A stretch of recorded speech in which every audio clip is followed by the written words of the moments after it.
On Christmas Eve, when the frozen ground cracked softly beneath the weight of silence and the sky released snow like whispered prayers, she sat pressed against the rough wooden wall of a forgotten cabin, a thin shawl pulled tight around her shoulders, clutching an empty cloth bag as if it might suddenly remember what food felt like, her stomach aching with a hunger that had long passed pain and become something dull and hollow, her breath trembling in the cold as tears slid down her cheeks and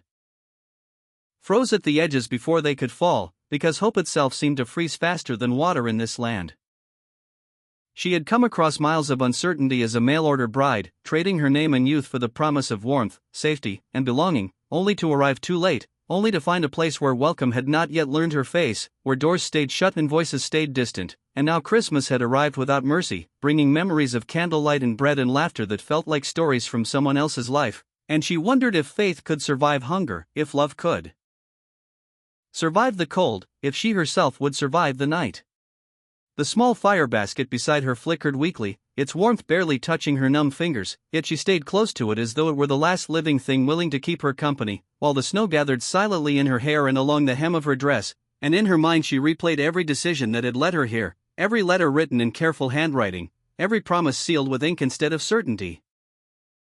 Then, through the blue shadow of the street, she sensed movement, not at first with her eyes but with her heart, a rhythm out of place in the stillness, and when she looked up, blinking through tears, she saw him emerging from the snowfall, a tall figure walking steadily forward, boots crunching with purpose, a lantern swinging gently in his hand and casting warm gold across the frozen night.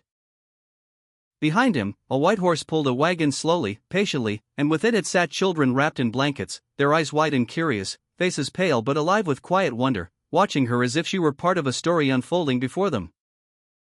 The man's face was clear in the lantern light, worn by weather and responsibility, but kind in a way that did not need words, and as he drew closer she felt something shift inside her chest, a fragile stirring she barely dared to trust, because she had learned how easily hope could betray her, yet still it rose, uninvited and unstoppable. He stopped a few steps away, the horse snorting softly, the children leaning forward, and for a moment none of them spoke, the snow falling between them like time itself pausing, and she realized how small she must look, hunched and thin, tears shining openly on her cheeks, her hunger written into the sharp lines of her face, but she did not turn away, because there was nowhere left to hide. When he finally spoke, his voice was low and steady, carrying warmth the way the lantern carried light, and though his words were simple, they wrapped around her like a blanket, acknowledging her presence, her struggle, her humanity, and in that instant the night seemed less cruel, the cold less absolute. He offered food first, not questions, placing bread into her trembling hands as if this were the most natural thing in the world, and when she took a bite, the taste broke something open inside her, a sob escaping before she could stop it, tears falling freely now, not just from hunger but from the sudden, overwhelming relief of being seen. The children watched quietly as she ate, their own smile small but genuine, and she understood that they, too, knew hunger, knew long nights and uncertain tomorrows, and that this man walking through the snow was not a rescuer out of legend but a guardian of small mercies, someone who carried light not because the world was kind, but because it was not.